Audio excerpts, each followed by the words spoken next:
Bonsoir à tous, bienvenue dans Vive l'Europe. Aujourd'hui, je suis avec l'abbé Guy Pagès. Bonjour l'abbé. Bonsoir. Comment allez-vous? Très bien. Merci d'avoir accepté mon invitation. Je vous en prie. Ça me fait plaisir, vous êtes le premier homme d'église, je crois, que je reçois dans l'émission. C'est un honneur. Alors, j'ai pris l'habitude depuis quelque temps de demander à l'invité de se présenter lui-même en quelques mots. Oui. Comment vous définiriez? Eh bien, écoutez, moi, je suis l'abbé Guy Pagès, prêtre du diocèse de Paris, depuis maintenant 26 ans, et je m'intéresse particulièrement à l'évangélisation des musulmans. D'accord. Mais peut-être que moi, je pourrais vous demander aussi, parce que tous ceux qui vont voir la vidéo, peut-être ne vous connaissent pas non plus, peut-être vous pourriez vous présenter en quelques... C'est intéressant. Oui. Moi, je suis, on peut dire, un militant nationaliste, identitaire. Je considère que la France, c'est une culture, une histoire, mais c'est aussi un sang français, européen. Et je suis éditeur, j'écris également des livres. Et j'anime une émission qui est celle dans laquelle vous apparaissez aujourd'hui, où j'invite des personnalités plutôt classées à droite. Encore que je ne sois pas fermé aux personnalités de gauche, mais simplement elles ne viennent pas dans l'émission. C'est comme toujours pareil, quoi. Donc justement, ce qui m'intéressait chez vous, c'est votre vision de l'islam qui diffère, on va dire, des discours habituels de la part des hommes d'église contemporains que j'ai tendance à entendre. Quand vous dites évangéliser, c'est-à-dire que vous souhaitez que les musulmans se convertissent au catholicisme, en fait. Absolument. D'accord. Quelle est votre stratégie, même si c'est certainement pas le mot que vous voudriez employer? On peut employer ça. Ah ben écoutez, ça demande un certain temps pour expliquer ça, mais en gros, ma stratégie consiste d'abord à détruire l'islam dans l'esprit des musulmans avant de pouvoir leur annoncer l'évangile. D'accord. Parce que l'islam est en soi anti-chrétien par nature. Oui. Et donc tant qu'un musulman n'a pas vu la malignité de l'islam, il ne peut pas se convertir au christianisme parce que pour lui, le christianisme, c'est la pire chose qui existe. C'est le seul péché que Allah ne peut pas pardonner. Sourate 4, verset 48. Donc un musulman est content d'être musulman parce qu'au moins il n'est pas chrétien. Oui, ça c'est peu connu. Il y a des musulmans qui essaient de nous faire croire qu'il peut y avoir une amitié transreligieuse. Non, absolument pas. Coran 5:51, ne prenez pas pour amis des chrétiens. Les chrétiens ne sont qu'impureté. Sourate 9, verset 28. Non, je vous en prie. Voilà. Et donc, impossible pour un musulman de devenir chrétien si d'abord il ne rejette pas l'islam. Donc, il s'agit, c'est comme un bon paysan, il y a une parabole dans l'Évangile où Jésus parle du semeur qui va avec sa besace de grains, et puis voilà qu'il y a du grain qui tombe sur le chemin, les oiseaux viennent, vous la connaissez peut-être, ça. Ouais. Voilà. Et puis donc voilà, le grain ne pousse pas évidemment puisque les oiseaux ont tout mangé, puis il y a du grain qui tombe dans les endroits pierreux, il n'y a pas de profondeur de terre, donc le grain ne peut pas lever, il est séché par le soleil lorsqu'il arrive, et puis il y a du grain qui tombe dans les ronces, les épines, qui en poussant étouffe le grain, qui ne peut pas non plus de porter de fruits, et enfin il y a du grain qui tombe dans le champ qui a été travaillé, et donc il va pouvoir se développer. Et donc la troisième catégorie de terrain, c'est-à-dire le terrain où il y a des ronces et des épines, pour moi, ça c'est l'image typique d'une âme musulmane. Une âme musulmane est remplie de ronces et d'épines. Oui. C'est-à-dire que depuis le berceau, comme je vous le disais, elle a été abreuvée par un discours anti-chrétien. D'accord. Donc voilà, elle est formatée pour... La raison d'être de l'islam, c'est de venir remplacer le christianisme qui est une abomination. Parce que les chrétiens ont falsifié leur Bible, parce qu'ils sont polythéistes, ils croient à 3 dieux, etc., etc. Tout un tas de choses comme ça. Donc, musulman, depuis le berceau, il a été nourri avec ça, et donc, tant qu'on n'a pas enlevé tous ces préjugés, ces mensonges, ces calomnies de son esprit, il ne peut pas entendre l'évangile, parce que tout ce qu'on peut lui dire, c'est nul et non avenu d'office. D'accord. Voilà ma stratégie. Mais c'est vrai qu'expliquer la Trinité à un musulman est parfois très compliqué. Alors, c'est pas... Comment s'y prendre, finalement? Oui, alors pour un musulman, vous savez, dans le Coran, il y a plusieurs pierres d'attente. Par exemple, Allah se présente lui-même comme étant une lampe qui brûle... une lumière qui brûle dans une lampe alimentée par l'huile d'un arbre béni. Donc Allah lui-même est incapable de se présenter autrement qu'en faisant valoir 3 symboles, la lumière, la lampe et l'huile. C'est curieux. Ou bien, par exemple, dans le Coran, il est question de la parole de Dieu qui est Jésus, il est question aussi de l'Esprit de Dieu. On peut dire, la pensée, comme l'imagine des musulmans, d'un Dieu qui soit seulement unique est impensable. On ne peut pas penser un être qui soit seulement lui. Oui. Parce qu'à ce moment-là, il ne peut pas parler, cet être-là. Dire, un être qui est intelligent, qui est esprit, il se pense lui-même. Nous-mêmes qui sommes à l'image de Dieu, nous avons une pensée de nous-mêmes, nous nous connaissons nous-mêmes. Dieu se connaît lui-même. Et cette pensée par laquelle Dieu se dit à lui-même, on l'appelle le Verbe de Dieu, la parole de Dieu. Elle est en tout semblable à Dieu. Jésus dit « Qui me voit, voit le Père ». Dieu se connaît. Cette connaissance que Dieu a de lui-même, on l'appelle le Fils de Dieu. Parce que c'est le Fils qui révèle le Père. Sans Fils, le Père ne sait pas qu'il est Père. Oui. Donc Dieu se connaît à travers sa parole. Et entre la parole de Dieu et Dieu, il n'y a pas rien. Il y a ce mouvement par lequel le Père engendre cet autre lui-même, en tout semblable à lui, et cet être réfléchit l'image de Dieu. Donc ce double mouvement qu'on appelle l'Esprit Saint, oui. et qui est l'amour du Père et du Fils. Donc, et puis toute la création réfléchit la Trinité. Si le vrai Dieu est le Dieu Trinité, alors, comme un potier laisse ses empreintes sur ses pots, on va pouvoir trouver dans la création cette empreinte du Dieu trinitaire. Or, tout est Trinité. Tout a une structure trinitaire, c'est-à-dire le temps, par exemple, en passé, présent et futur. L'espace à 3 dimensions, en avant, en arrière, en haut, en bas, à droite, à gauche. Toutes les couleurs sont faites à partir du bleu, du jaune et du rouge. Dieu n'a pas fait qu'un homme ou qu'une femme, il a fait l'homme et la femme pour que la femme et l'homme, par l'amour, ne fassent qu'un et que un fasse 3. Notre esprit est fait de 3 facultés que sont la mémoire, l'intelligence et la volonté. Notre corps lui-même est fait d'une tête, d'un tronc et des membres. Chaque membre a 3 articulations. Chaque 3 articulations. Tout est trinitaire. Tout est une structure trinitaire. C'est fabuleux, quoi. Oui, ça vous semble évident. Oui. Parce que, alors, je dirais que les musulmans ont ceci davantage par rapport à nos occidentaux déchristianisés et même devenus athées, c'est qu'au moins ils savent que Dieu existe. Oui. Alors ça, c'est pareil, c'est une évidence. Je veux dire, pourquoi ? Parce que rien ne peut venir de rien. Or, ce monde n'est pas Dieu. S'il était Dieu, il serait parfait. Moi, si j'étais Dieu, je ne me serais pas fait tel que je suis. Je me serais fait plus intelligent, je me serais fait, etc., etc. Donc, je ne suis pas Dieu. Donc, il y a un temps où je n'existais pas. Aujourd'hui, grâce à la loi de l'entropie, qui mesure la déperdition d'énergie, on peut remonter à l'origine de l'univers, il y a 15 milliards d'années avec le Big Bang. Donc, l'univers n'a pas toujours existé. Or, rien ne peut venir de rien. Donc, il y a forcément quelque chose qui existe et qui n'est pas le monde. Oui. Et qui est source de tout. Ce que vous dites est intéressant. Vous pensez qu'un musulman a plus de chances de rencontrer Dieu, le Dieu catholique, le Dieu, donc, qu'un athée, selon vous? Il y a cette base, au moins, lui, il est capable de reconnaître qu'il y a quelque chose de transcendant à ce monde, que ce monde n'est pas tout. Oui. Maintenant, évidemment, l'image que lui a donnée l'islam de ce Dieu-là est complètement fausse, elle est monstrueuse. Hein. Ce Dieu de l'islam, c'est lui qui a décidé qu'il irait en enfer, qu'il irait au paradis. Il a fait que les chrétiens vont tous en enfer, parce qu'ils sont chrétiens. Ça n'a pas de sens. Et puis, il nie l'histoire. Si Jésus est le Christ, qu'est-ce qu'il y a besoin, après Jésus, d'une autre révélation? Qu'est-ce qu'il apporte Mahomet au monde? Hein? Comment expliquez-vous que certains croyants, certains catholiques de droite prônent une union de la foi, un front de la foi avec les musulmans? Par exemple, Civitas, c'est un peu dans cet esprit-là. Quel est le mouvement intellectuel qui crée ça, selon vous? Moi, je suis complètement opposé à ça. Je reprends les paroles de saint Paul, de Corinthiens 6, 14, 18. Quelle union entre la lumière et les ténèbres, entre le Christ et Satan, quelle association entre le fidèle et l'infidèle. C'est Jésus ou rien, quoi. C'est faux de penser qu'on peut faire une union des croyants face aux athées, face au matérialisme. Si Jésus ne suffit pas, moi, je n'ai pas besoin d'autre chose, quoi. Je n'ai pas fait une alliance avec son ennemi, ça n'a pas de sens. Dieu me suffit, je n'ai pas besoin de faire alliance avec ses ennemis. Oui. Bon, c'est vrai que vous avez une façon très directe de présenter les musulmans comme des ennemis, au moins religieux.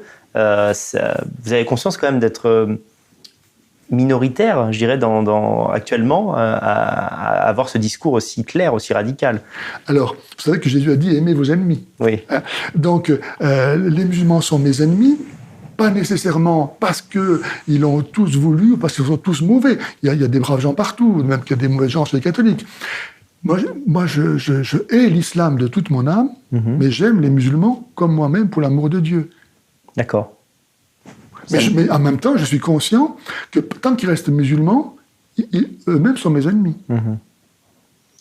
Très bien. Alors, avant de revenir sur ces sujets politico-religieux, je voulais vous demander, est-ce que vous avez toujours eu la foi ? Ah non, il y a eu un temps où je n'avais pas la foi. Et donc, là, Dieu est venu me chercher à l'âge de 20 ans. D'accord. Et toute ma vie a changé à ce moment-là. Vous aviez une éducation religieuse avant ou pas du tout ? Effectivement, mes parents qui ne pratiquaient pas, qui ne croyaient pas, mais par fidélité à ce qu'eux-mêmes avaient reçu, m'ont redonné ce qu'ils avaient même reçu, c'est-à-dire qu'ils m'ont fait baptiser, envoyé catéchisme, etc. Mais ce n'est pas allé plus loin. On ne priait jamais à la maison. Mon père blasphémait à tour de bras, et il n'y avait pas de vie de prière à la maison. Hein. Pas de vie de, voilà, pas de... Et je suis peut-être trop intime, mais comment Dieu est venu à vous ? J'aimerais bien le savoir. Ah, bon, écoutez, effectivement, c'est tellement extraordinaire, donc c'est tellement particulier. Bon, je peux vous raconter, si vous voulez, parce qu'en fait, ma conversion, je la présente en 3 temps. Elle s'est passée en 3 temps. Le premier temps, c'est quand j'avais à peu près 10 ou 12 ans. J'habitais dans le sud de la France, dans un pays très ensoleillé, et l'été, nous recevions dans ma famille des cousins de la région parisienne qui venaient passer leur mois de vacances chez nous. Et donc l'après-midi, il fait tellement chaud que soit on allait faire la sieste, ou parfois on allait se baigner à la rivière. Et voilà qu'un après-midi, nous sommes partis à la rivière nous baigner, mais ni mes petits cousins, ni moi, nous ne savions nager. Et moi, j'avais une espèce de bouée gonflable que j'ai prêtée à mes petits cousins pour qu'ils s'amusent avec celle-ci. Et pendant qu'ils s'amusaient avec ma... Voilà, j'ai traversé la rivière un peu plus bas, à un gué que je connaissais. Et voilà que pour revenir, j'ai pas pris le même chemin. Je me suis trompé de chemin. Et à un moment donné, plouf, je tombais dans un trou d'eau. Et comme je savais pas nager, je montais, je descendais, je voyais que des bulles. Quand j'arrivais au fond de la rivière, j'appuyais sur mes jambes pour me sur la surface. Quand j'arrivais à la surface, je voyais les gens au loin qui jouaient au ballon, tout était calme, paisible. J'avais presque honte de crier au secours pour pas déranger une si paisible ambiance, mais quand même, je le faisais. Mais en ouvrant la bouche, j'avalais de l'eau et personne ne m'entendait. Et puis au bout d'un moment, comme ça, à force de monter et de descendre, quand j'ai vu que j'étais à bout de force et que j'arrivais pas à m'en sortir, je me rappelais que j'allais mourir. Alors... Dans mon cœur, j'ai dit au revoir à mon père, à ma mère, à chacune de mes sœurs. Et puis comme dans ma tête, une fois ma vie sur terre finie, j'arrivais au ciel. C'est ce que j'ai appris au catéchisme. Alors croyant arriver au ciel, je me suis présenté en disant « Bonjour petit Jésus ». Une petite prière que ma mère m'avait apprise à dire le soir avant de m'endormir. Elle me disait « Dis bonsoir petit Jésus ». Et là, j'ai actualisé en disant « Bonjour petit Jésus ». Et au même moment où j'ai prononcé le nom de Jésus, je me suis retrouvé hors de l'eau, les 2 bras sur une roue de camion. D'accord. Complètement éreinté, abasourdi, sans rien comprendre. Je suis sorti de la rivière, je suis allé m'asseoir à côté des parents de mes cousins qui n'avaient rien vu, personne n'avait rien vu, et moi je rien dit à personne. D'accord. Le temps a passé comme ça, et j'ai complètement oublié cette histoire. Je ne m'en suis plus jamais rappelé. Je l'ai vécu comme si c'était jamais passé. Autrefois que les ordinateurs, c'est pas, quand il y avait un fichier trop gros que n'arrivait pas à enregistrer, il buguait. Moi, c'était la même chose, je pense. Ma mémoire n'a pas pu enregistrer cet événement, j'étais incapable de le penser, donc je l'ai complètement squeeze. Et puis, à l'âge de 20 ans, quand je me suis converti, que je me suis rappelé cet événement, je me rappelle très bien que quand j'étais au fond de la rivière, non seulement je ne savais pas qu'il y avait une chambre à air de camion qui flottait à la surface, mais quand bien même l'aurais-je su, j'avais renoncé à vivre, j'avais fait mon testament, j'étais prêt à mourir. Et donc, quand j'ai lu dans le livre du prophète Joël, chapitre 3, verset 5, « Quiconque invoquera le nom du Seigneur sera sauvé », eh bien, moi, je sais ce que ça veut dire. Jésus en hébreu, ça veut dire Dieu sauve. Et aujourd'hui encore, chaque fois que j'ai un sentiment de tristesse, de culpabilité, une tentation, quelque chose qui... Tout de suite, je crie Jésus, où que je sois, dans la rue, dans le métro, n'importe où, je crie Jésus. Et tout de suite, j'ai la paix. Le catéchisme dit que le nom de Jésus, c'est le seul nom qui contient la présence qu'il signifie. Quand vous dites Jésus, Jésus est là dans son nom. C'est pour ça que le 2e des 10 commandements dit « Tu n'invoqueras pas le nom du Seigneur en vain ». Et la Vierge Marie est apparue en 1846 à la Salette, et elle pleurait pour 2 raisons, parce que les gens n'allaient pas à la messe le dimanche, et parce qu'ils juraient avec le nom de son fils. C'est-à-dire la sacralité du nom de Jésus. En tout cas, moi, aujourd'hui, comme je vous dis, où que je sois, tout de suite, j'ai un truc qui me passe par la tête, qui vient me perturber, m'inquiéter, je crie Jésus. Et j'ai la paix. Voilà. Donc c'est la première étape de ma conversion. Puis je pourrais continuer comme ça, mais c'est peut-être pas l'objet de notre entretien. C'est vraiment intéressant. Alors, il y a se convertir, il y a avoir la foi, et ensuite, il y a décider de consacrer sa vie à Dieu en devenant prêtre, en devenant abbé. Oui. Alors ça a été une étape supplémentaire. C'est vrai, c'est vrai. Alors je peux vous dire que les 10 années qui ont suivi ma conversion, j'ai tout fait pour ne pas être prêtre. D'accord. J'en mourais d'envie, mais je ne voulais absolument pas que si un jour je devenais prêtre, ça soit parce que moi, je me serais débrouillé pour le devenir. Oui. Donc c'était presque au point que j'ai même presque tenté Dieu pour être sûr que vraiment un jour je devenais prêtre, c'est vraiment Dieu qui aurait voulu que je sois, quoi. D'accord, je comprends. Oui. Et donc, par la grâce de Dieu, je suis devenu prêtre. Et jamais je l'ai regretté, et je ne peux pas être plus heureux qu'en étant prêtre. Moi, je suis fait pour être prêtre. Voilà, jamais je doutais de ça. Ce qui vous plaît, c'est d'amener des gens vers Dieu, c'est ça? C'est d'être le messager? C'est vrai, une relation particulière avec le Christ. Parce que, comme disait le Saint Curé d'Ars, ou d'autres, le sacerdoce, c'est l'amour du cœur de Jésus. Oui. En fait, le prêtre, il est là pour donner le salut. C'est un autre Christ, quelque part. Oui. Il donne le pardon des péchés, il donne le corps et le sang de Jésus. Quand le prêtre dit à la messe, ceci est mon corps, c'est pas son corps à lui. Donc il sert d'instrument d'une façon tellement intime au Christ pour se rendre présent et se donner. Mais qu'est-ce qu'il y a de plus grand que ça? Je comprends. Quand avez-vous compris que l'islam, est-ce que c'est peut-être dès le début, que l'islam s'opposait absolument en fait au catholicisme? Effectivement, j'ai toujours perçu dans le fond de mon âme l'islam comme étant une aberration, une monstruosité invraisemblable. Parce que si Jésus est Dieu, qu'est-ce qu'on peut avoir de plus que Dieu, quoi? Qu'est-ce qu'il peut apporter Mahomet après Dieu, quoi? Et Jésus est mort et ressuscité, qu'est-ce qu'il apporte Mahomet au monde? Alors, pour vous donner un petit exemple de mon apostolat par rapport aux musulmans, je rappelle ceci, c'est que donc Jésus est venu dire aux Juifs: si le Dieu des Juifs, c'est le seul vrai Dieu, alors il n'est pas le Dieu que des Juifs, mais de tous les hommes. Et ça a blessé l'orgueil nationaliste des Juifs qui se sont dit, mais alors nous, on n'est plus le peuple élu. Oui. Et donc Jésus est venu détruire ce mur de haine entre les Juifs et les non-Juifs, en disant, il n'y a qu'un seul Dieu qui est le même pour tous. On est tous élus en moi qui suis le Dieu lui-même qui vient se donner pour le salut de tous les hommes, et les Juifs comme les païens. Et l'islam, qu'est-ce qu'il vient? 6 siècles après, il vient de nouveau élever ce mur de la haine dans l'humanité en séparant les hommes, en les opposant entre musulmans et non-musulmans. Sourate 60, verset 4, « Entre nous et vous, c'est l'inimitié et la haine à jamais jusqu'à ce que vous soyez musulmans. » Donc il vient exactement détruire l'œuvre du Christ. Jésus est venu détruire le mur de la haine qui est symbolisé de façon par excellence entre les Juifs et les non-Juifs. Jésus est venu détruire ce mur, il n'y a plus de raison d'avoir de la haine entre les hommes, et l'islam vient relever ce mur de la haine en séparant les hommes entre musulmans et non-musulmans.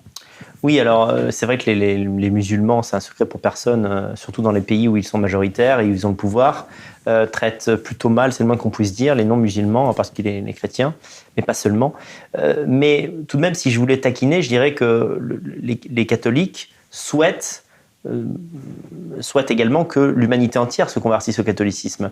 Alors, certes, il n'y a pas forcément de haine pour celui qui n'est pas catholique, on croit que ça dépend peut-être des époques, mais est-ce que vous n'avez pas le sentiment que, finalement, parfois, les critiques du catholicisme vont dire « mais islam et catholicisme sont finalement deux boutiques différentes qui sont concurrentes ». Est-ce que vous avez parfois cette sensation et comment vous casseriez cet argument? C'est pas difficile. D'un côté, on a la vérité, de l'autre côté, on a le mensonge qui se fait passer pour la vérité. Oui. 2 et 2, ça fait 4. C'est vrai pour tout le monde. Tout le monde peut dire que ça fait 5, 3, 10, 20, 30, 1000. Chacun dit ce qu'il veut. Mais la vérité, c'est que 2 et 2, ça fait 4. Et c'est vrai pour tout le monde. Et c'est le devoir de chacun et le bon sens de chacun de dire, OK, c'est vrai pour toi comme pour moi. C'est vrai pour tous. Catholicisme, ça veut dire universel. Je ne vois pas en quoi on pourrait avoir un problème de devenir catholique. Quel est le problème, quoi? Bon, et l'islam, alors évidemment, c'est comme le démon qui vient se faire passer pour le bon Dieu. Mais si on est capable de dire que la vérité et le mensonge ont les mêmes droits, on sera indigne soi-même de connaître la vérité, quoi. C'est monstrueux de dire que la vérité et le mensonge ont les mêmes droits. que la justice et l'injustice peuvent marcher ensemble, mais ça n'a pas de sens. Oui, oui, bien sûr. Bon, alors évidemment, ça part du principe que le catholicisme est la vérité, Voilà. ce qui pour un catholique est évident, Oui. ce qui pour quelqu'un qui ne l'est pas ne l'est pas forcément, vous comprenez? D'accord, mais qui cherche. C'est-à-dire, les convertis sont là pour montrer que ils ont cherché la vérité, ils l'ont trouvée. Jésus a dit, qui cherche trouve. Il n'y a aucun homme dans l'histoire de l'humanité qui a dit, je suis le chemin, la vérité et la vie. Personne n'a jamais dit ça. Alors, ou c'est vrai ou c'est faux. Si c'est faux, à moi de le prouver. Et si c'est vrai, c'est fantastique. La vérité s'est manifestée. Comment est-ce qu'on peut avoir peur d'un Dieu qui vient nous laver les pieds, donner sa vie pour nous laver dans son sang de tous nos péchés, ressusciter, nous ouvrir les portes de la vie éternelle? Mais qu'est-ce qu'on veut de plus que ça? Bon, pardon. Non, je vous en prie. Alors évidemment, actuellement, le pape qui nous est contemporain a une vision de l'islam qui est beaucoup plus bienveillante. Il a tendance même à parfois faire des coucous amicaux. Pareil pour les migrants. Et ce que je voulais savoir, c'est finalement, vous savez, il y a un courant qui est le sédévacantisme qui prétend finalement, je vais peut-être l'expliquer moins bien que vous le feriez, mais que le pape actuel n'est pas le pape, que le siège est vacant et qu'il faut donc mettre un autre pape. Vous n'avez pas l'air d'être d'accord avec ça. Toutefois, il y a quand même un problème avec Bergoglio. Alors, comment vous arrivez à résoudre cette contradiction? Alors, vous savez, les papes sont comme le reste des hommes. Il y en a des bons et des mauvais. C'est parce qu'on est pape qu'on est saint. Le pape, il a, comme chacun d'entre nous, à faire son salut en étant fidèle à sa mission, à sa vocation. Oui. Et en tant que tel, il n'est pas infaillible dans tout ce qu'il dit, dans tout ce qu'il fait. Donc, trop de papes tuent le pape. Les sédévacantistes dont vous parlez, ils s'imaginent que le pape, il doit être impeccable. Il est un homme comme les autres. Il a effectivement une mission particulière, unique dans l'humanité, mais pour autant, il reste un homme qui doit faire son salut. Il n'est pas assuré d'être saint parce qu'il est pape. Oui. Donc qu'il fasse des bêtises, il n'y a rien d'extraordinaire. Mais qu'il soit un mauvais pape tout en restant pape, je peux le concevoir à un niveau intellectuel. Oui. Mais la gravité, on va dire, de ce qu'il prône et des conséquences sur l'Europe, qui est quand même Vous avez raison. Le siège, à défaut du berceau, en tout cas le siège de la chrétienté pendant des siècles. Bien sûr, comment un catholique peut maintenir son respect pour un pape qui est finalement aussi dangereux? C'est clair que, malheureusement, moi je suis de cet avis, que les discours du pape qui invitent à une immigration massive, incontrôlée, y compris donc de populations musulmanes, donc qui travaillent de ce fait à la destruction de l'Europe chrétienne. C'est grave de dire ça, mais je vois pas comment on peut être à la fois pour et contre. On peut pas être en même temps dire que on veut que les gens soient chrétiens et en même temps dire qu'on veut qu'ils soient musulmans. Ça n'a pas de sens. Donc, pour moi, effectivement, je déplore beaucoup de choses chez notre pape actuel. Par exemple, à Abu Dhabi, quand il est capable d'écrire que Dieu veut la pluralité des religions. Mais c'est un non-sens. Si Dieu veut l'islam... C'est une hérésie, même. Voilà. Si Dieu veut l'islam, je vois pas pourquoi moi je devrais vouloir les convertir. Donc, je vais contre la volonté de Dieu. Et puis on peut plus être catholique, puisqu'on peut plus dire que que le catholicisme c'est la seule vraie religion, comme le dit le Concile Vatican II. Ça n'a pas de sens. Je peux plus dire ça. Oui. Mais je comprends. Voilà. Donc, bon, c'est comme dans une famille, on peut avoir son père à un moment donné qui déconne, mais il faut le supporter. Oui, alors l'autre hypothèse serait de dire que finalement, il y a un choix rationnel fait par le Vatican qui est de dire les Européens sont de moins en moins catholiques. Or, il y a une partie de la population du monde, l'Afrique, l'Amérique latine, qui, elle, reste catholique à une forte majorité. Donc, on va tourner notre discours vers eux. On va leur tendre la main. Est-ce que vous n'avez pas parfois l'impression que c'est simplement une question presque... Vous voyez ce que je veux dire? Je ne vois pas pourquoi, franchement. Ça résoudrait le problème. D'abord, ce n'est pas le rôle de l'Église de s'occuper de ça. C'est-à-dire, les nations sont capables... C'est au peuple à s'organiser. L'Église n'a pas à résoudre les problèmes des peuples. Ce n'est pas son boulot. Selon vous, pourquoi les gens en Europe, les Blancs, on va oser le mot, se sont détournés de la religion? Pourquoi il y a une déchristianisation? Alors ça, il y a plusieurs facteurs évidemment qui jouent et qui se coordonnent. Je crois que enfin, bon, vous savez, nous avons des ennemis très puissants. Chez nous, je pense à la franc-maçonnerie en particulier, qui travaille de façon obstinée, constante depuis des siècles à détruire l'Église. Et donc, de même que Bismarck était capable de dire que pour affaiblir la France, il fallait qu'en Allemagne, il mette à mal l'Église catholique, parce que la France et l'Église catholique, c'est partie liée. Donc, il n'y a rien d'étonnant à ce que des gens aient cette volonté de détruire l'Église pour parvenir à leur fin. Pourquoi ?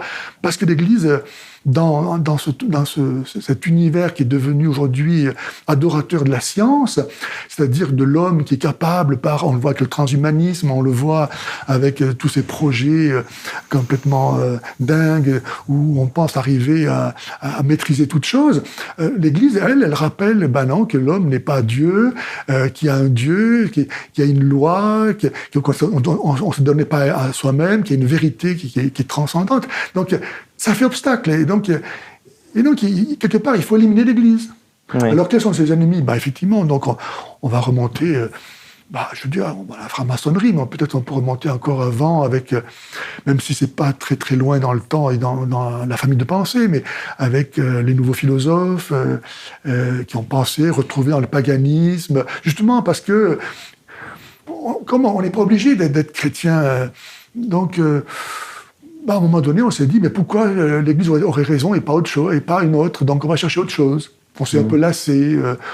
Bon, je ne dis pas que l'Église, non, que les chrétiens plutôt, ont toujours montré le meilleur exemple. Peut-être qu'on a pu s'appuyer aussi sur, comme aujourd'hui, malheureusement, les médias savent le faire, sur le comportement de certains membres de l'Église pour fustiger l'Église. Donc ça a servi de prétexte pour tout envoyer promener, n'est-ce pas ? Bon, alors on remonte loin, mais lorsque le protestantisme est né, même si vous n'êtes pas protestant, est-ce que vous ne vous dites pas parfois que ça répondait à un désir de revenir au christianisme originel, ou en tout cas à l'idée qu'on s'en faisait ? Est-ce que peut-être à ce moment-là, il y avait de graves problèmes dans l'Église qui faisaient que les gens ont douté. Ils ont douté de la foi, ils ont douté de l'Église. Je parle de l'Église en tant qu'institution terrestre. Oui. Alors, ceux qui ont fait ça, ils ont en fait renié le Christ, parce qu'ils ont renié la parole de Jésus qui dit que l'Église, jamais, c'est Matthieu 16, 18, 19, jamais le démon n'arrivera à la pervertir. Donc en disant ça, ils ont fait mentir Jésus. Ils ont dit, voilà, l'Église est foutue, maintenant il faut en faire une autre. Saint François d'Assise, à son époque, avait affaire aux cathares. Les cathares, donc ça vient du mot catharsis, la pureté. Ils voulaient être des purs chrétiens. Il disait, voilà, les monastères sont gros, gras et riches, Jésus a prêché la pauvreté, c'est pas ça le vrai christianisme, nous on va faire quelque chose de vraiment, d'en être les vrais chrétiens. Les Bogomiles se disaient les vrais chrétiens. François d'Assise a vu ça, il aurait pu faire comme eux, dire oui, voilà, l'Église des riches, c'est pas le vrai christianisme, on va faire autre chose. Non, il a dit, si on accuse l'Église d'être trop riche, moi je vais inventer l'ordre des frères mendiants. Et donc il est resté dans l'Église et il a réformé l'Église de l'intérieur. Oui. Mais sans se couper de l'Église. Dire, on va pas scier la branche sur laquelle on est assis, ça n'a pas de sens. Oui, alors j'essaie de comprendre. Ça veut dire que même lorsque au Vatican, il y a des décisions qui sont prises et qui ne vont pas forcément dans le bon sens, l'Église elle-même n'a jamais tort, finalement. Voilà. C'est pour ça que l'Église, c'est un acte de foi. C'est dans le credo. Moi, je trouve ça quelque chose de faramineux, qu'on soit obligé, en tant que catholique, de professer notre foi dans l'Église. Tellement, c'est pas évident, quoi. On croit à Dieu, le Père, qui est Trinité, on croit à la rédemption, à la résurrection, toutes choses qu'on n'a jamais vues. Et de même, il faut croire à l'Église. Tellement, c'est pas évident, vous voyez. C'est un mystère. Parce que l'Église, en fait, c'est autre chose. C'est pas simplement l'institution, c'est pas simplement les pauvres types comme moi qui en font partie. C'est aussi et d'abord le corps du Christ. Jésus, il a pris chair de la Vierge Marie pour nous donner cette chair en nourriture, et pour que nous, en la recevant, nous donnions nous-mêmes le corps du Christ. Un chrétien, c'est ça. C'est le Christ continué, répandu dans l'histoire, comme dit Bossuet. C'est fabuleux. On ne peut pas avoir un destin plus grand que d'être unis au Christ, au point de faire une seule chair avec lui, un seul esprit. De même, parce que le Dieu que Jésus nous a révélé, donc un Dieu trinitaire, et pour moi c'est fabuleux. Il faut prêcher la Trinité, comme vous avez mis le point là-dessus au départ, mais c'est très important parce que dans la Trinité, on a la clé qui permet d'harmoniser ce qui, la plupart du temps, est opposé dans le monde, l'universel et le particulier.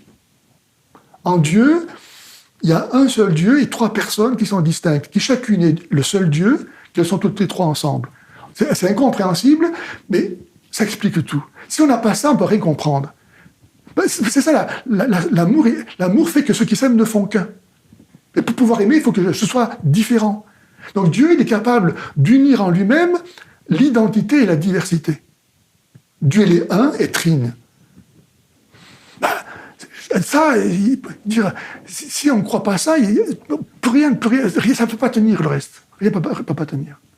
Est-ce que les discours que vous avez, que vous tenez par exemple sur l'islam, arrivent à convaincre des gens autour de vous, et notamment, est-ce que ça vous pose des problèmes au sein même de l'Église en tant qu'institution? C'est-à-dire, est-ce qu'il y a des, je ne sais pas si on dit des confrères, des collègues, je ne sais pas comment on dit, qui vous disent tout de même, alors c'est sûr que ça va contre. Calmez-vous. C'est sûr que ça, c'est sûr que bon, j'ai une place assez particulière dans l'Église, n'est-ce pas? Oui. Mais c'est sûr que mon attitude, elle est vraiment pas acceptée par les tenants du dialogue islamo-chrétien. Mm-hmm. Parce que je vais contre la paix, enfin, soi-disant, les bonnes relations qui impliquent de ne pas chercher à convertir l'autre. Oui. Le dialogue interreligieux, pour que ça puisse continuer, il faut se garder d'aborder certaines questions, et surtout pas de prétendre, ni l'un ni l'autre, qu'on a la seule vraie religion. Pourtant, on n'en passe pas moins. Mais on va avoir un discours voilà, où on fait semblant. En tout cas, ce qu'il faut souligner, c'est votre cohérence. C'est-à-dire, en fait, vous êtes un homme d'église, votre boulot, c'est de convertir les gens au catholicisme. Sinon, c'est absurde. Donc, le dialogue islamo-chrétien, je dis franchement, si c'est pas pour s'entraider à chercher la vérité qui est la même pour tous, ça veut dire, c'est un marché de dupes. Mm-hmm. Alors, parlons des menaces. Est-ce qu'il vous arrive d'être menacé par des musulmans, des défenseurs des musulmans et est-ce que vous prenez ces menaces au sérieux, notamment depuis l'assassinat du prêtre, du père Hamel, en 2016? Certes, bien sûr que j'ai eu. Alors, surtout au début où j'ai commencé, maintenant ça s'est calmé. Mais bon, peu importe, moi j'ai donné ma vie au Seigneur et donc il en fait ce qu'il veut. Vous n'avez, j'imagine que c'est poser cette question à un croyant est peut-être stupide. Vous n'avez jamais peur de la mort? Mais je suis déjà mort, moi, mon cher ami. Comme je vous dis, dans l'eau, je suis mort, là, le jour de... Vraiment, je suis mort, déjà. Je suis en sursis pour faire la volonté de Dieu. Donc, j'ai donné ma vie au Seigneur. Donc, il en fait ce qu'il veut, quoi. Vous savez, là, tout ce qui n'est pas donné à Dieu est perdu. Moi, je crois que nous venons d'un mystère d'amour, et notre vie ne peut s'accomplir que dans l'amour, c'est-à-dire dans le don de soi. Si moi, je ne veux pas participer à ce grand mouvement par lequel je me suis reçu et qui attend que moi, par cohérence et par gratitude, je joue le rôle qui m'a été dévolu et que j'ai reçu de me donner en retour, eh ben, je m'extrais de la vie. Et donc, c'est là, la vraie mort, elle est là. C'est que je veux me garder pour moi. Et donc, moi, je crois que tout vient de Dieu. Et si je me donne à Dieu, ben lui, il est capable de garder ma vie pour l'éternité. Mais Dieu, voilà, il me laisse libre, je peux garder ma vie, je fais ce que je veux. Hein. Comme il est l'amour, il ne va pas s'imposer. Moi, je n'ai pas de plus grande joie que d'aimer l'amour. Si je n'aime pas l'amour, qu'est-ce que j'aimerais? Alors, vous avez dit, ou écrit, je ne sais plus exactement, mais en tout cas, c'est de vous, l'immigration musulmane en particulier est une conséquence de l'apostasie de l'Europe, puisque l'Europe a renié le Christ en refusant de reconnaître ce qu'elle lui doit, eh bien, elle se fait l'amie de l'antéchrist. Oui. Est-ce que vous voulez ajouter quelque chose? J'avais un commentaire par rapport à ça, mais est-ce que vous voulez d'abord... Oui, écoutez, moi, vous savez que l'Europe, et grâce à la France, qui a arrêté Charles Martel, n'est-ce pas, en 1732 à Poitiers, et puis aussi qui a évacué de Provence... l'islam qui en 100 ans est allé jusqu'aux ports de l'Indus et jusqu'à Poitiers. Ils ne sont pas venus faire du tourisme, n'est-ce pas? Et donc c'est la France, parce qu'elle était catholique, qu'elle a été capable de faire ça. Pourquoi les autres pays sont tombés? L'Afrique du Nord, la Syrie, l'Égypte, tous ces pays, pourquoi ils sont tombés dans les mains de l'islam? Parce qu'en fait, ils étaient hérétiques.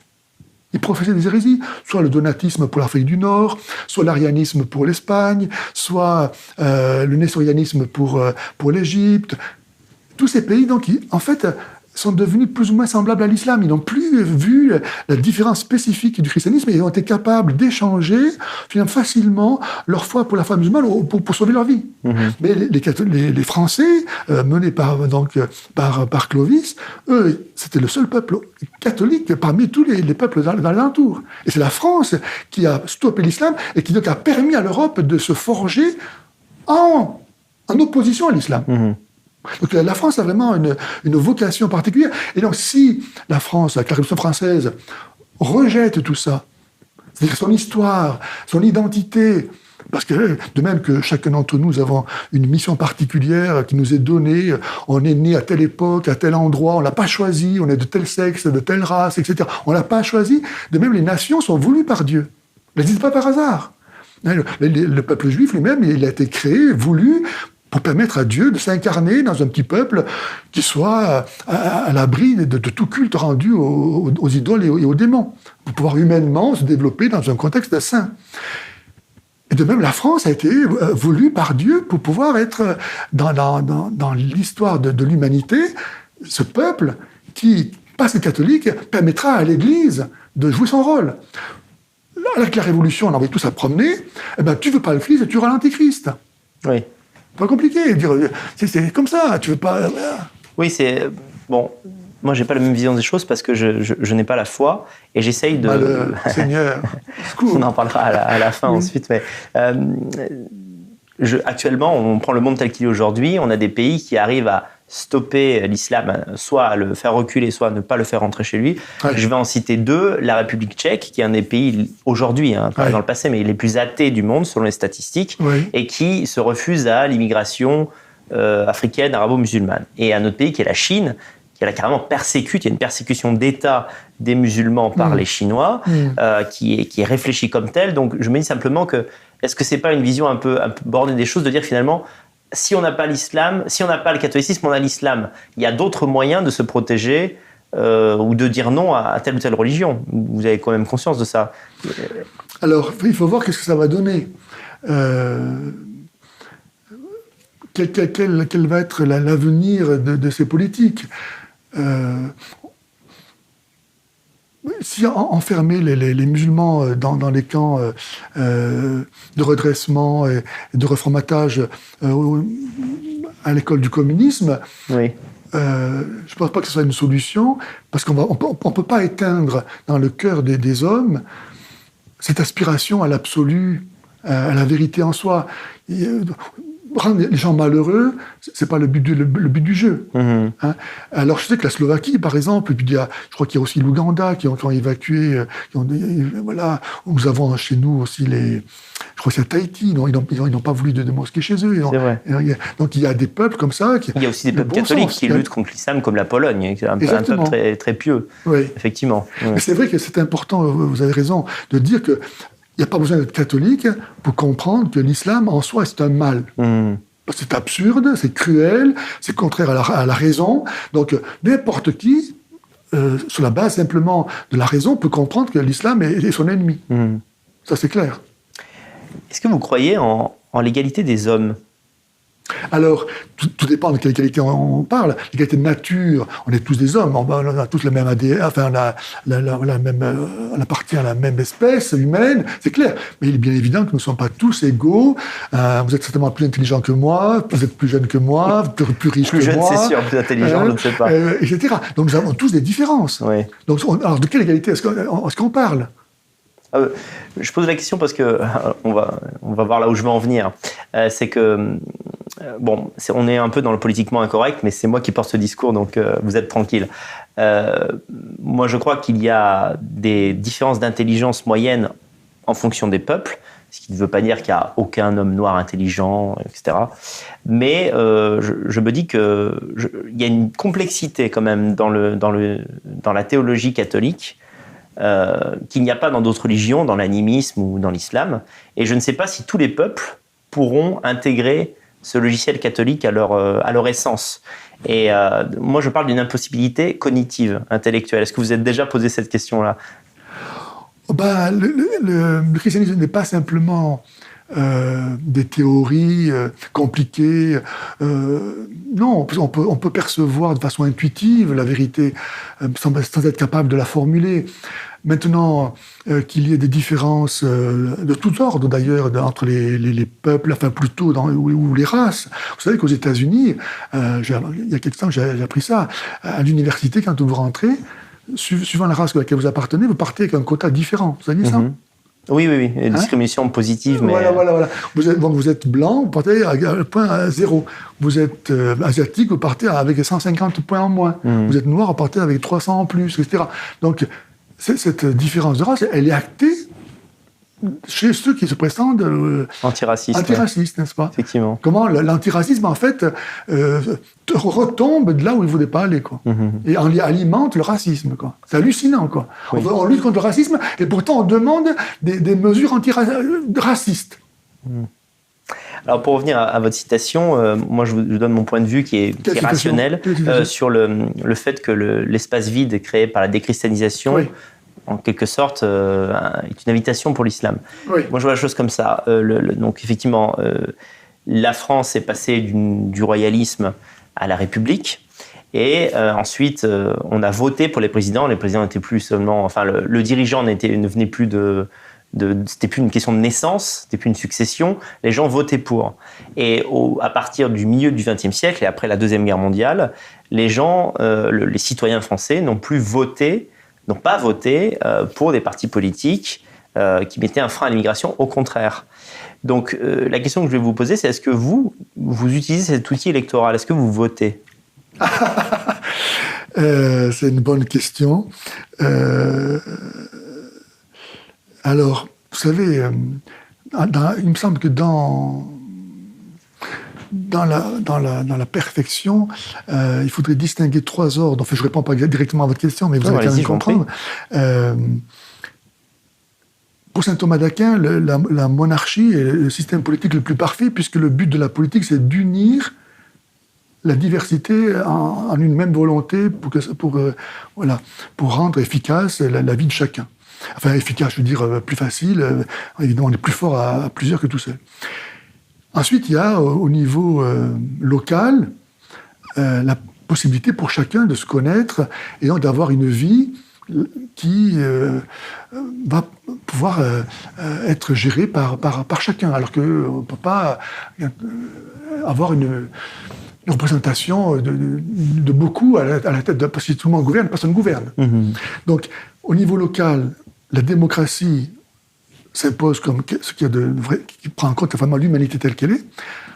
Au niveau national, la monarchie s'impose parce qu'elle est capable d'unir dans le temps et dans le long, comme aussi de façon immédiate la population. Et entre les deux états de la vie humaine, il y a la place pour, on va dire, pour une aristocratie. Oui. Qui, elle, a la gestion des choses intermédiaires entre le niveau national et le niveau local. Donc ça, c'est le modèle idéal de la vie politique tel qu'il est présenté par Aristote. Et ça me paraît être juste, parce que avec la démocratie, on voit bien que le désavantage, c'est qu'on va, pour pouvoir être réélu, chercher à plaire. Oui. Donc le principe lui-même va donner raison à la majorité. Or, c'est beaucoup plus facile de se laisser aller à faire le mal que de marcher par le petit chemin de la vertu. Donc la démocratie en soi favorise la lâcheté, la libéralisation des vices et de la facilité, quoi. Alors que la monarchie, parce que ça met en valeur une famille, et la famille, c'est quand même la base de la vie humaine. Une famille, le roi, il a intérêt à ce que sa propre famille, dans le temps, se perpétue, et donc que son royaume aussi se perpétue. Donc il a une vision longue, il a le devoir de penser à ce que son action ne soit pas simplement pour satisfaire des intérêts immédiats et égoïstes, mais une vision beaucoup plus large, quoi. Donc ça me paraît plus juste. Alors c'est dans ce cas-là, effectivement, certains n'ont pas voté pour la présidentielle. Moi, je le fais néanmoins. D'accord. Je joue quand même ce joue, et donc, vous voyez, je suis pas... Bon, c'est comme ça. Non, mais j'en suis agréablement surpris parce que souvent les hommes d'Église ont une réponse qui est de dire c'est un monde qui est à part et nous on s'occupe des âmes, on ne s'occupe pas des. Comprenez Ah non, je m'attendais à ce que vous me disiez. Ah, oui. Vous me dites, ouais. Je suis quand même un citoyen français, donc j'ai quand même la République me donne le droit de pouvoir, même si seulement, m'exprimer. Bon, j'en profite. Oui, on vit dans cette époque, on a cet outil, je comprends. Ouais. Ouais. Alors c'est un jeu de l'esprit, mais est-ce que vous seriez satisfait d'une France multi-ethnique, mais dans laquelle les non-blancs se seraient convertis massivement au catholicisme? Est-ce que pour vous, ce serait toujours la France? Je crois. Oui. Ouais. C'est-à-dire que vous pensez que l'attachement au catholicisme est supérieur finalement à l'identité ethnique? C'est-à-dire que, il n'y a pas que des Français qui sont blancs. La blanchitude, pour reprendre ce mot, ne suffit pas à désigner les Français. Mm-hmm. Certes, mais est-ce qu'être catholique suffit à être français? Vous voyez ce que je veux dire? Alors, ça ne suffit pas pour être français, mais c'est pour autant nécessaire. Mm-hmm. Hein? Vous savez, Charles de Foucault, en 1916, a écrit à René Bazin, de l'Académie française, une lettre assez prophétique qui dit, en parlant des Algériens, s'ils ne deviennent pas chrétiens, ils ne seront jamais français. Et il viendra un jour où ils nous expulseront d'Algérie. Ah, mais justement, c'est impressionnant, parce que, excusez-moi, oui, parce que donc, ça s'est réalisé. La Troisième République franc-maçonne n'a pas voulu que l'Église évangélise ses populations. Au contraire, elle a développé l'islam dans la population. La Troisième République finançait les pèlerinages à la Mecque.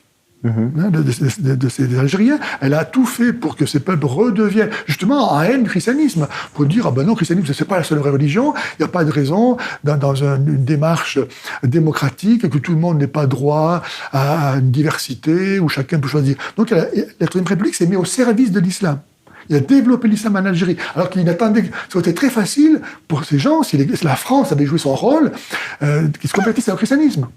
Oui, justement, parce qu'il y a une... Attendez, excusez-moi. Ah non, et pour terminer. Et donc, Charles de Foucault a prévu que la France, 50 ans avant, que la France, on serait mis dehors d'Algérie. Mais ce qu'il n'avait pas prévu, c'est qu'un jour, les Algériens seraient en France et islamiseraient la France. Il n'avait pas prévu le contraire. Parce que ça renvoie à une de vos citations que j'avais vous demandé de m'expliquer, mais finalement vous l'avez fait. Je dis quand même, c'est pourquoi le rêve de tant de jeunes Algériens est-il aujourd'hui de quitter l'Algérie pour venir vivre en France? Serait-ce pour y trouver davantage que les dons matériels, les dons spirituels que la France, infidèle à sa vocation, a refusé de leur donner lors de la colonisation? Voilà. Alors finalement, je vous en fais pas d'ailleurs le grief, vous ne condamnez pas la colonisation, vous dites c'était incomplet puisque nous sommes allés là-bas, nous avons créé des infrastructures, mais nous ne les avons pas convertis à notre religion. Pour vous, l'erreur est là. Roger Olindre, qui est mort il y a, je crois, peu de temps, 1 an, a partagé cette vision, c'était de dire finalement si on avait converti les Algériens au catholicisme, il n'y aurait plus de problème. Bien sûr, parce que l'islam, comme je vous disais, entretient dans le cœur de ces gens la haine de tout ce qui n'est pas musulman.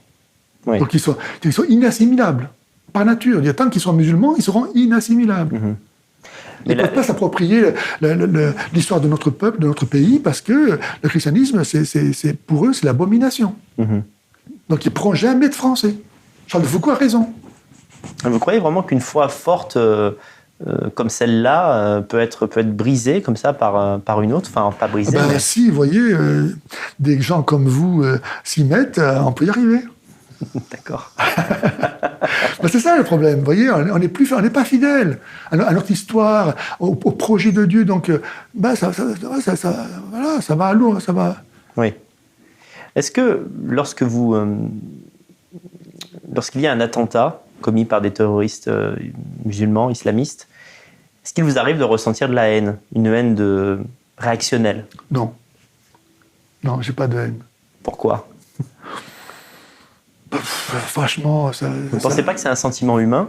Moi, en peu de mots, je vais vous dire, moi, je suis plutôt quelqu'un de gentil. Oui. Je n'aime pas la violence, Oui. je la rejette, elle me fait peur. Mais lorsque je vois ça, et que ce sont des gens de mon peuple qui sont assassinés, je ressens de la haine. Moi, je n'ai pas de haine, mais ça ne veut pas dire que pour autant, je prendrais pas les moyens pour réduire à l'impuissance ce genre de personnes, Oui. hein, ou que je contre la peine de mort, pas du tout. Hein, mais je n'ai pas de haine dans mon cœur, non. D'accord. Parce que pour moi, c'est vraiment des pauvres gens, des pauvres gens, si mauvais qu'ils puissent être, ils sont trompés. Ils sont trompés. Dire, s'ils comprenaient ce qui leur arrive, je ne vois pas comment ils pourraient continuer à faire ce qu'ils font, quoi. Dire, ils ont cru à un truc là, monstrueux, peut-être parce qu'il n'y a eu personne pour l'expliquer, justement. Ouais. Alors, vous dites également ceci, l'immigration arménienne au début du siècle a été bénéfique. Comme l'expliquait le père Yannick Bonnet, c'était des gens qui étaient chrétiens et qui avaient une révérence à l'égard de l'autorité paternelle. Ils se sont fondus dans la population. Aujourd'hui, il n'en est rien pour les musulmans. Donc là, je suis d'accord avec vous pour les musulmans. Mais ma question, elle est un petit peu coquine, si je puis me permettre. Dans ce cas-là, est-ce qu'une immigration africaine, chrétienne et catholique n'est pas une bonne chose finalement pour la France ? Moi, je ne vois pas pourquoi on devrait faire venir des immigrés en France au prétexte qu'ils seraient malheureux chez eux. Si vraiment on aime ces gens, nous-mêmes, nous serions dans leur situation, qu'est-ce qu'on voudrait ? On voudrait qu'on nous aide à rester chez nous. Donc l'aide qu'on doit leur apporter, c'est pas à venir chez nous faire quoi ? On a des chômeurs, on ne sait pas quoi en faire. Toute l'aide qu'on leur donne, parce que comme vous savez, l'immigration, ça nous coûte une fortune. C'est pas du tout au bénéfice. Je sais pas, ça coûte des milliards chaque année. Donc cet argent qu'on dépense, voilà, si vraiment on était un peu raisonnable.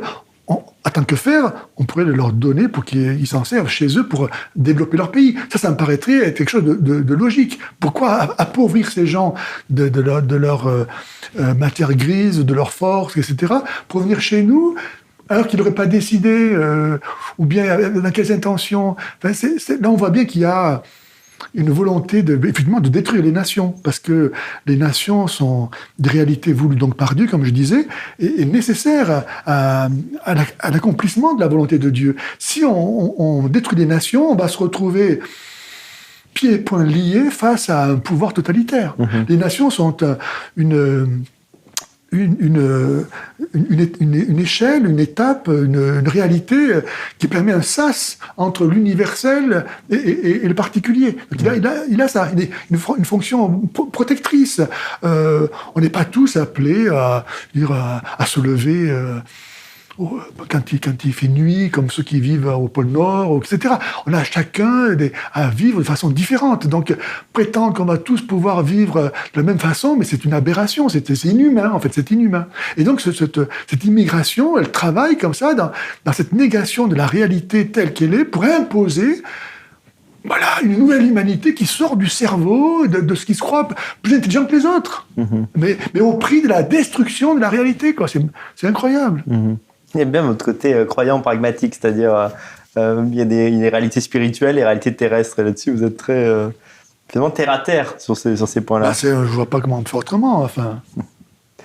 Alors bon, je change un peu de sujet, mais je suppose que vous connaissez Pierre Hillard. Un petit peu, oui. Alors Pierre Hillard a une vision, pessimiste n'est pas le mot, mais une vision assez noire des choses et pense que il n'y a qu'un geste divin qui pourrait nous sauver.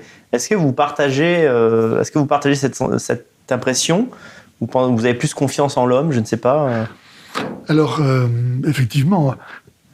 Alors, il ne faut pas séparer en fait les deux causes, la cause première, Dieu, et puis la cause humaine, parce qu'elles vont ensemble. Dieu ne va jamais intervenir sans nous, et nous, on ne peut pas non plus intervenir sans lui. Donc, que notre salut dépende du ciel, ça, humainement parlant, je ne vois pas comment je peux dire autrement, parce que c'est désespéré. Moi, je suis désespéré. Humainement parlant, quand je regarde l'avenir, je suis désespéré. Donc, je ne peux que m'en remettre à la bonne grâce du ciel, oui, de la Vierge Marie en particulier. Maintenant, le ciel peut faire tout ce qu'il veut. Si nous, on ne correspond pas à ce qu'il attend, il ne se passera rien non plus. Hein. Vous voulez dire que sur le papier, ça semble très mal parti, Et donc... Sur le papier, mais de partout. On voit bien que les gens, enfin nos responsables, ne prennent pas, ne disent pas la vérité. Ils cachent les vrais problèmes, ils cherchent des solutions ailleurs. Par exemple, là, on vient de voter la loi de bioéthique. Mais c'est ça le problème aujourd'hui, quoi, de donner à des couples par nature stériles le pouvoir d'avoir des enfants comme on peut acheter un frigidaire.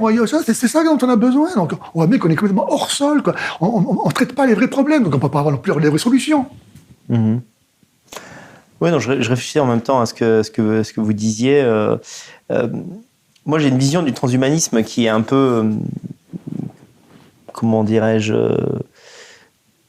parfois je suis angoissé par l'idée du transhumanisme et du mélange entre l'homme et la machine. Et parfois, je me dis qu'il n'y a que la technologie qui pourrait nous sortir de cette impasse. Quelle impasse ? Qui pourrait, je ne sais pas, Par exemple, une des raisons, un des arguments qui fait que l'Europe est envahie de non-européens, c'est la volonté d'amener des travailleurs étrangers ou des consommateurs, même on pourrait dire. Et si l'avenir arrive à nous donner, enfin si les scientifiques arrivent à produire un Occident dans lequel en fait l'immigration en provenance du tiers-monde n'a plus lieu d'être à aucun niveau, qu'elle est même dangereuse, même je dirais pour le capitalisme, peut-être qu'elle s'arrêtera d'elle-même, vous comprenez ce que je veux dire ? Oui, mais regardez, dans la logique là, dans cette logique-là, à quoi bon avoir des appareils super sophistiqués si ça sert à personne, parce qu'il n'y aura plus d'enfants. Mm-hmm. Pourquoi est-ce qu'on a fait venir les immigrés, soi-disant, pour travailler, parce qu'on n'a plus d'enfants, parce qu'on a... Ça va faire sauter tout le monde, mais tant pis, hein, parce qu'on a légalisé la contraception. On a fait croire aux gens que le but de la vie, c'est le plaisir sexuel. Et après ça a amené l'avortement. Et puis voilà, on en est aujourd'hui là à dire, maintenant on n'est plus que des vieux, il nous faut des gens pour sortir nos poubelles. Mais si on avait vécu normalement, humainement, on n'en serait pas là. Ouais. Peu importe ce qui motive l'immigration, ne pensez pas que les immigrés sont attirés finalement par le modèle occidental qui est celui de, je dirais, la dolce vita, le plaisir comme fin en soi, la détente, le confort. Ok, mais pourquoi ils ne font pas ça chez eux ? Parce qu'ils n'en ont pas la capacité, vous savez, voilà. Produire du confort. Voilà. Nous, si on était vraiment cohérents, d'abord, on se conduirait comme des hommes et non pas comme des machines. Et puis on aiderait ces gens, si ça leur fait plaisir, s'ils veulent ça, à reproduire ce même système de vie où effectivement on peut jouir de beaucoup d'avantages matériels. Mmh. D'accord, cette réponse me convient. Est-ce que vous comprenez que sans le renfort de la foi, beaucoup de jeunes Français soient dans le désespoir le plus absolu ? Bien sûr. Qu'est-ce que vous leur diriez ? Alors vous savez, il y a quelques années, je recevais plein de messages de jeunes gens que je voyais certainement habiter dans les banlieues qui me demandaient s'il existait encore des ordres de chevalerie dans l'Église. Alors j'ai bien vu qu'il y avait une attente là qui était adressée à l'Église, et donc j'ai décidé de monter un camp pour parler de la chevalerie en offrant donc à ces jeunes pendant une semaine un enseignement complet, disons très dense en tout cas, sur un tas de points, sur l'histoire de la France, sur l'islam, comment résister à l'islamisation, comment faire pour évangéliser les musulmans avec des arts martiaux, avec des cours de rhétorique, etc. Et voilà, et de la prière et la messe, même pour tout le monde, hein, pendant une semaine. Donc moi, mon idée, c'était effectivement d'offrir à ces jeunes des lieux où ils puissent se former, parce que c'est pas malheureusement dans l'éducation nationale qu'ils vont trouver ça, où ils puissent avoir une vraie amitié dans un but clairement défini, en remettant les pendules à l'heure, qu'on sache d'où on vient et où on va et comment on y va. C'est pas ? Malheureusement, 15 jours, alors que tout était réglé comme du papier à musique, hein, depuis 6h du matin jusqu'à 10h du soir, mon emploi du temps était complet, tout était organisé. 15 jours avant le début du camp, je reçois un lettre de mon évêque qui me dit « annulez le camp ». Et voilà, et donc depuis, je n'ai pas pu recommencer. Alors, il faut dire que j'avais intitulé ce camp « Prendre sa part de souffrance en bon soldat du Christ Jésus ». C'est une parole de saint Paul. Donc, pour répondre à votre question, je crois qu'il faut multiplier ce genre de lieux, de formation. Et je crois que l'avenir passe par ces jeunes-là, qu'il ne s'agit pas d'abandonner, mais il faut aller au-devant de... Alors, j'ai eu la joie, par exemple, vous connaissez Academia Christiana, oui, qui se propose de faire ce genre de choses aussi. D'accord. Mais je pense qu'il y en a d'autres qu'on peut... il faut développer ce genre de choses. Bon, c'est une partie de la solution, mais c'est important. Alors, dernière question. J'ai été élevé dans une culture... Enfin, j'ai été élevé dans une famille catholique, surtout du côté de mon père, qui est italien d'origine. Ma grand-mère était assez pieuse. Mais je n'ai jamais vraiment eu la foi.